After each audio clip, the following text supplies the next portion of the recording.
Hello, I'm Max, the founder of RevTec. This is the recording of a talk that I gave at the Block Zero conference before Breakpoint 2025. That conference has a no recording policy, so this is just a recording for anyone that may have missed the conference.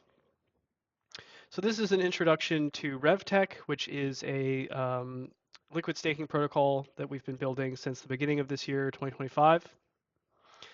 For anyone that might not be familiar with the concept of Rev on Solana, we're talking about real economic value, which is primarily made up of priority fees and Jito tips. So these are two types of transaction fees that are earned on the Solana network.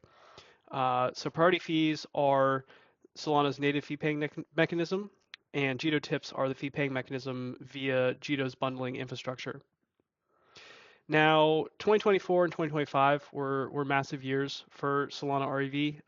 Over $1 billion were paid by users to transact on Solana in 2024 and another $1 billion in 2025.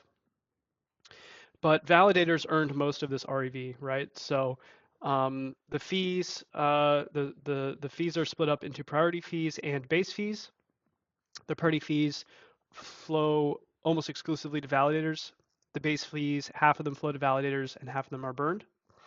And Jito tips, almost all of them flow to stakers these days, with validators taking a small commission and Jito as well.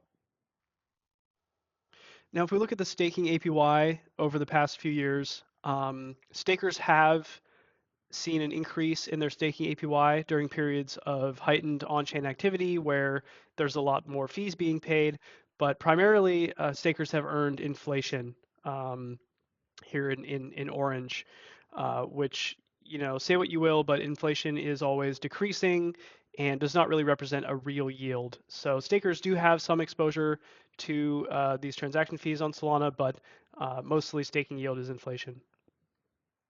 And in the previous year, we've seen stakers' share of REV here in green has declined from 2/3 down to about 1/3 as the amount of Jito tips have fallen on the network and priority fees have become more dominant because validators have not earned priority fees. So, stakers have not earned priority fees. So stakers are seeing not only decreasing REV overall, but a decreasing share of REV compared to validators. Now, the Solana Improvement Document 123, which was approved earlier this year in a governance vote, this will allow validators to share priority fees with their stakers. The ETA is unclear. This is the GitHub if you want to check it out. But as of now, we can expect sometime in 2026, validators will be able to share priority fees with their stakers. And especially if we do see SIMD 411 go into effect, which will reduce the inflation on Solana more aggressively, we're going to see priority fees make up a larger share of staker yield. So we're going from a period right now where staker yield is mostly inflation and they're getting no priority fees to a regime where stakers might see priority fees become a much more important part of their staking yield. Now, validators can already share priority fees with their stakers via the Jito tip router. There's a few different ways that validators have been able to do this in the past via Sanctum or via their own tools, but I think the Jito tip router currently is the fairest and or the most transparent and the safest mechanism for validators to share priority fees with their stakers. Now, there hasn't really been much adoption of priority fee sharing via the Jito tip router.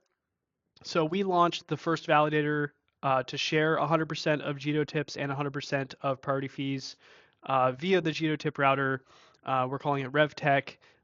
We are charging a 10% commission on voting, which is the inflation. But I think this is an important first step to enable what we're building, which is a staking protocol. So it's the first dual liquid staking token protocol to concentrate REV and issuance yield into two separate tokens. So RevSol will earn yield from REV, and issuance Sol or ISS Sol will earn yield from issuance or inflation. Now, our design priority here was to mimic existing liquid staking tokens. So both of these tokens will be valued one-to-one with Sol at the beginning, and they will gain value over time. So it's a similar user experience to holding, any other type of liquid staking token that you're familiar with. And that will also enable easier DeFi integrations into other protocols.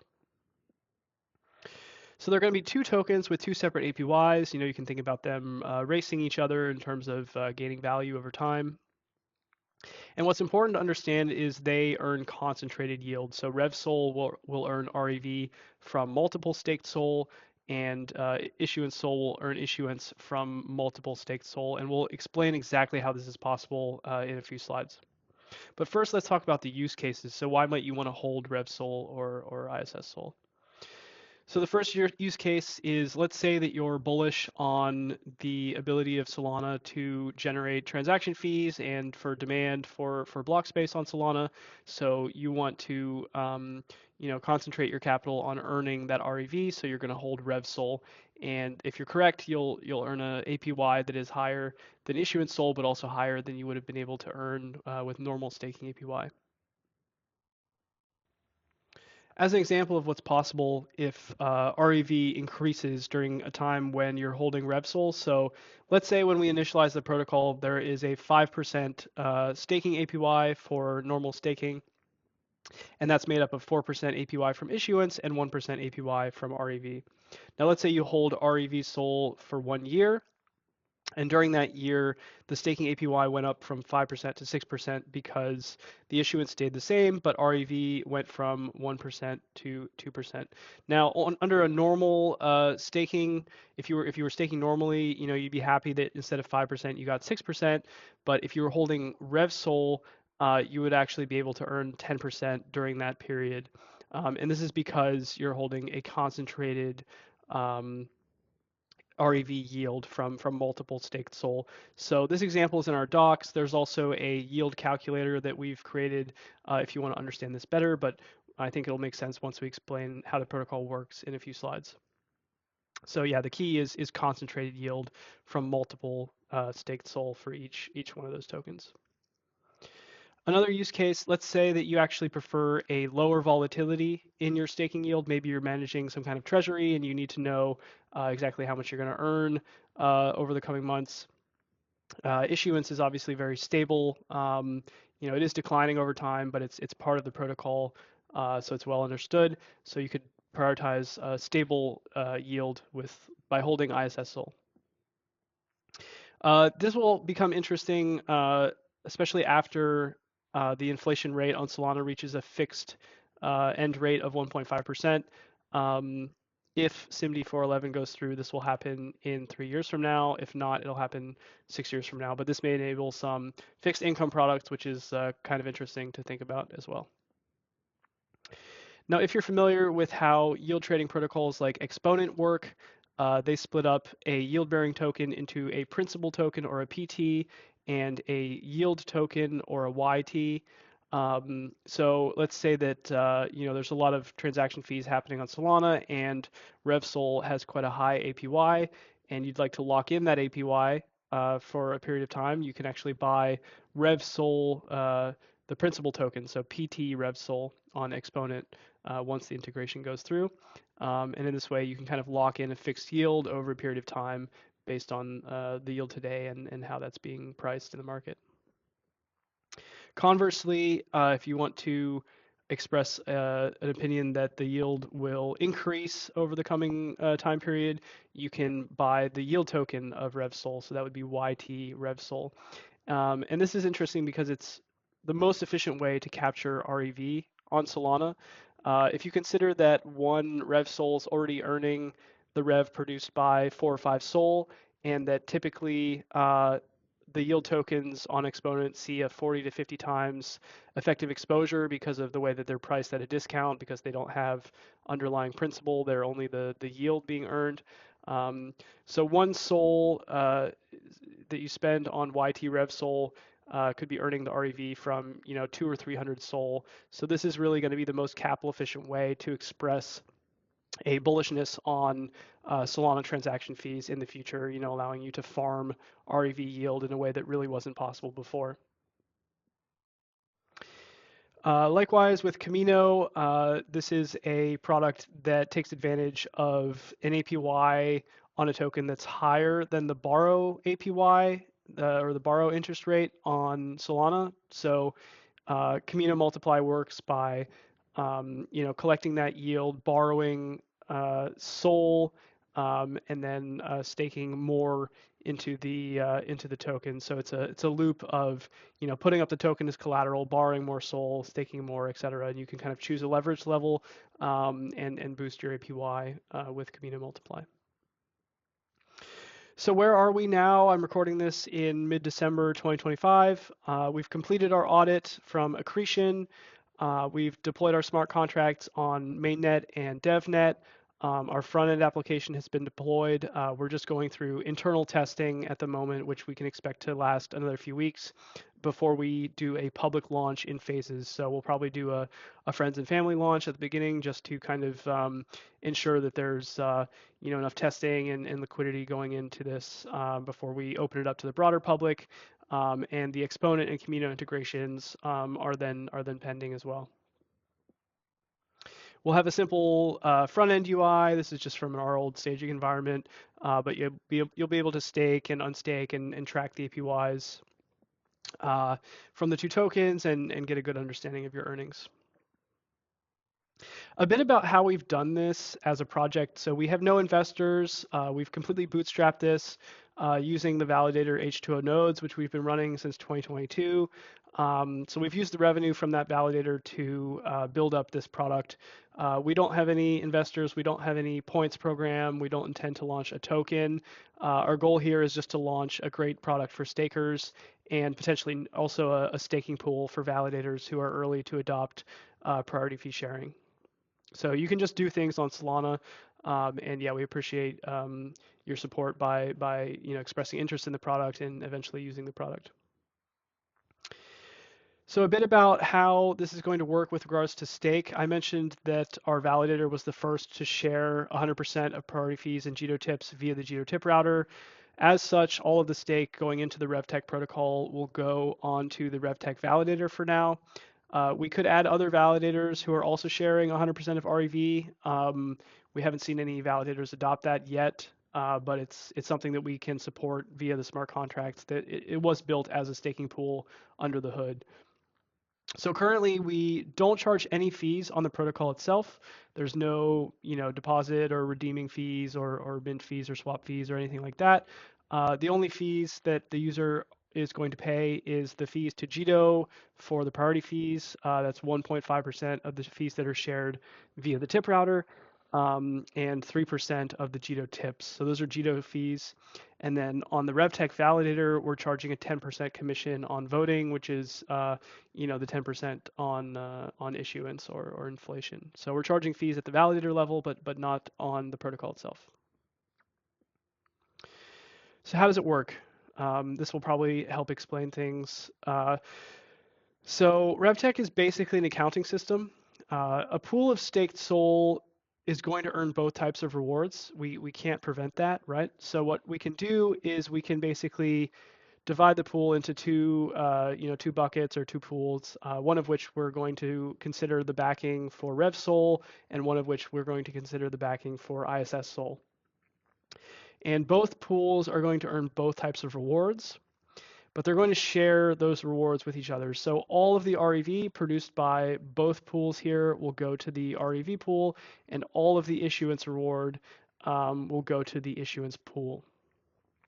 So this is how we're going to get the two pools growing at different rates and the backing increasing while the token supply stays the same. And so we'll see two different APYs for these two tokens. How do we initialize the size of the two pools before any rewards have been earned? Well, we're going to look at the staking APY at that moment. So for example, if there's a 1% APY from REV and a 4% APY from issuance, we'll initialize the pools with a ratio of 1 to 4.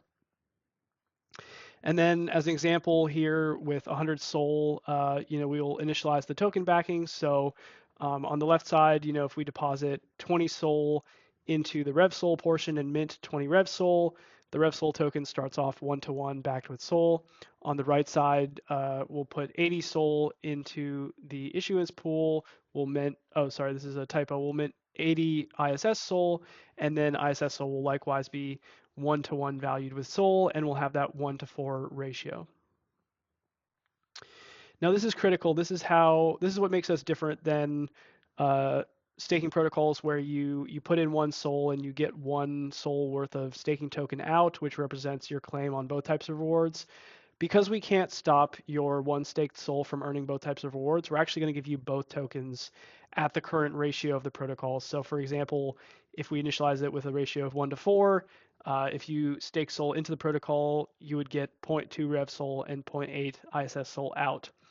And when you go to redeem, the ratio between the two pools will have changed over time due to the different rewards from each source, and you'll need both tokens at the current ratio in order to redeem for your original SOL. That obviously is going to require some DEX liquidity if it's your intention to hold only one or the other type of token. So we've tried to make this simple in the UI. You can choose DEX mode, which will directly just buy the token you want on a DEX using the SOL that you're depositing. Or there's direct mode, which is going to stake SOL. It's going to get the two tokens out. It's going to sell the undesired token for SOL, and then it's going to repeat that 3 times. And then at the last step, when you get the SOL out from selling your undesired token, it's going to just do a DEX swap of the undesired token for the desired token. So depending on the price and liquidity in the market, you can choose between either one of these methods to get your desired token, giving you the best price. Unstaking is similar. So as I mentioned, you're going to need both tokens in the correct amounts to unstake natively via the protocol. If you don't have them in the correct amounts, you can just sell the token that you're holding via a DEX, or you can buy the missing token in the correct amount, and it will unstake both of those tokens. So depending on which gets you the better price, you can make that choice in the UI directly. So wrapping up here, the main points to remember are that RevSol is earning REV from multiple staked SOL. ISS SOL is earning the issuance from multiple staked SOL. And especially the YT RevSol via the integration with Exponent is going to be the most efficient way to capture REV and to express a bullishness on Solana transaction fees and to farm those transaction fees on Solana. Here's a few more resources. So we've got our docs, we've got a few articles on our blog. We've got a report from the Austrian Blockchain Center, which was published recently looking at the protocol. We've got a newsletter, and we've also got our Twitter if you want to stay up to date. So you can visit any of those resources. Our homepage is revtec.fi. So that's the end of the presentation. Yeah, please don't hesitate to reach out. Our DMs are open if you have questions or if you'd like to touch base with us. This was recorded in December 2025. As I mentioned, the public launch is coming probably within the next 1 or 2 months. So it's an exciting time, and hopefully you're interested in joining us on this journey. So thanks very much.